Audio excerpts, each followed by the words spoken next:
The first time I dreamed about her, she was naked, but her body was wrapped in movie film, like some kind of sexy mummy. She didn't say anything, just turned to me and started crying, her big eyes filling up and then overflowing with huge, shiny tears.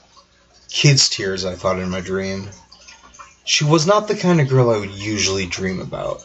She was slender, hardly any breasts at all, and the barest hint of hips.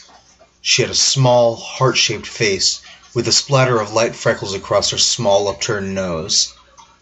Her eyes were a deep green, and her black hair was cut into one of the bobs that are longer in the front. I remember thinking she was too cute for a wet dream. The film was wrapped around her torso. As she moved, it shifted, revealing glimpses of her teacup breasts, and the aged film below, winding down to her thighs and trailing onto the floor behind her. I woke up the next morning feeling sad and worn out, which was weird. Normally I wake up from naked girl dreams feeling ready to face the day, kick ass and take names, but that morning I felt like I was dragging myself through my morning routine. I couldn't shake that crying girl's face out of my mind. As I lethargically clicked the buttons on my keyboard at work, I tried to place her face. Had I seen her at work? Perhaps I had seen her in the coffee shop downstairs. I thought that maybe I'd known her from somewhere. High school? It was driving me nuts. I was still brooding about it while on my way home, leaning against the glass wall of the bus stop and chewing on the corner of my lip. Something on the ground caught my eye. There was a little cluster of litter trapped in a corner. A coffee cup, a flyer for some rock concert, cigarette butts, and a short strip of film. My heart shivered a little, but I bent down and picked it up. It was 6 frames of a dark film. I held it up to the sunlight, and there she was. My dream girl.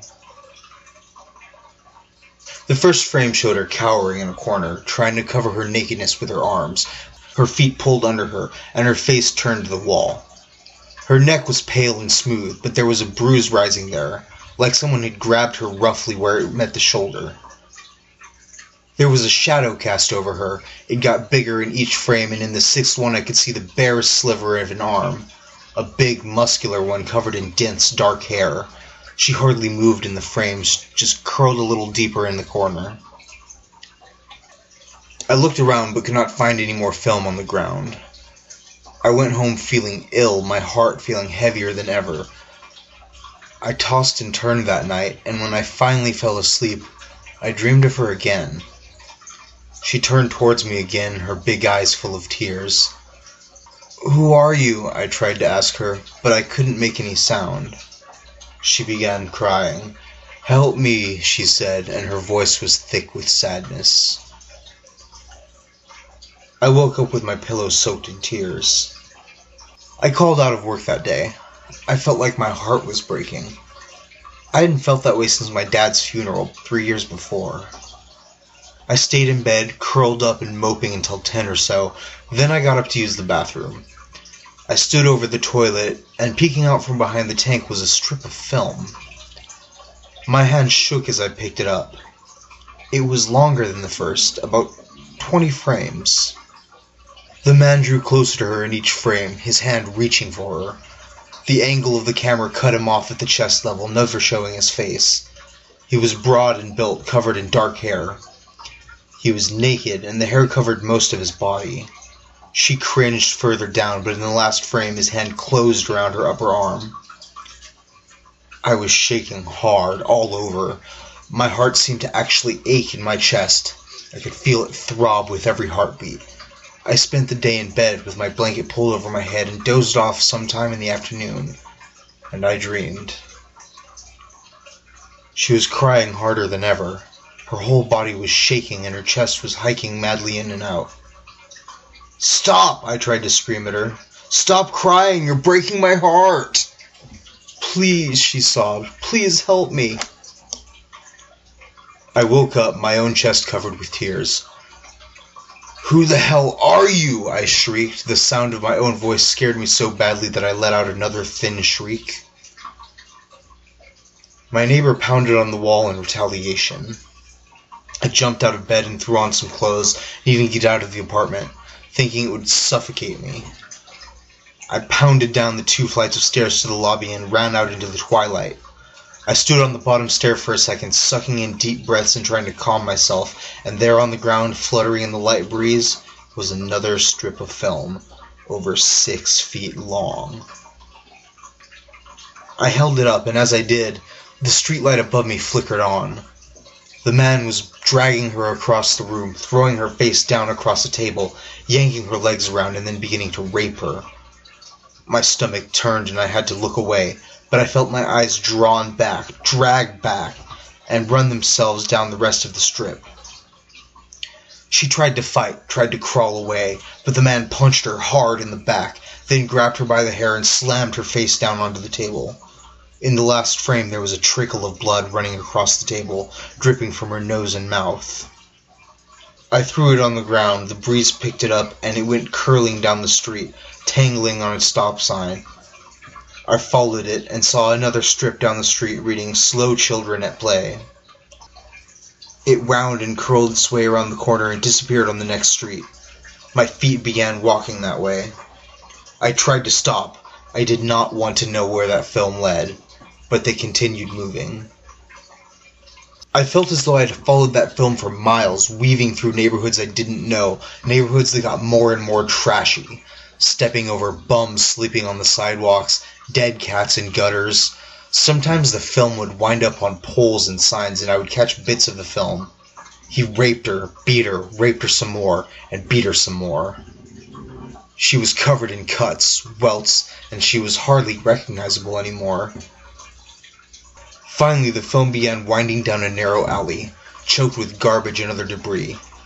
It dove under a pile of metal scraps that had fallen against a wall and disappeared there.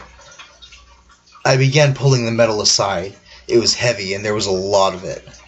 I began to uncover a rusty steel door held shut by the debris for who knows how long. I kept pulling the metal aside until I could yank the door open. It was dark inside, and I could hear the fan blowing endlessly. I went in, pulling my lighter out of my coat pocket. I flicked the wheel and saw the room from the film. There was an old projector set up on the table, and a man sitting in a chair next to it, facing the blank white wall. "Hey," I said, but the man did not move. The fans whirred on and on. I stepped closer. "Hey!" No response. I drew closer, and the light from my lighter finally fell fully upon him. He was dead. Long dead. The fans, whirring endlessly somewhere in the darkness, had dried him completely. His skin stretched tight over his bones. His pants were a moldy puddle around his ankles. His left hand was lying on the reel of film in the projector, as though he had caressed it into his death. Someone sobbed softly behind me. I'd spun around so fast that my light blew out. I fumbled with it again, trying to light it, but my shaking hands only spun the wheel and then slipped off the button. "Help me!" It was her voice. The dream girl. The film girl. And I knew what movie that man had been watching as he died, trapped in the room by the pile of metal that had fallen over, trapped in here with his dying, broken toy and his sick masterpiece.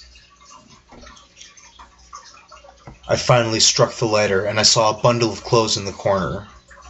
My heart gave a final lurching bolt of agony, then fell back into the normal, steady rhythm it had been keeping for 27 years. I knelt at the cloth and peeled it back. She was cringing in the corner, her pale skin white, those big tears running down her cheeks. She turned her face to mine and whispered, "Take me out of here, please. I don't want to be in here anymore with him." "Okay," I said, wrapping the cloth around her naked body. "Okay, let's get out of here."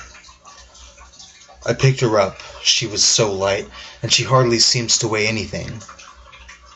She pressed her face into my neck, her tears beginning to slow and then stop. I carried her through the door, and she sighed as we passed out of that awful chamber. She seemed to get lighter still, and I looked down at her. She was gone.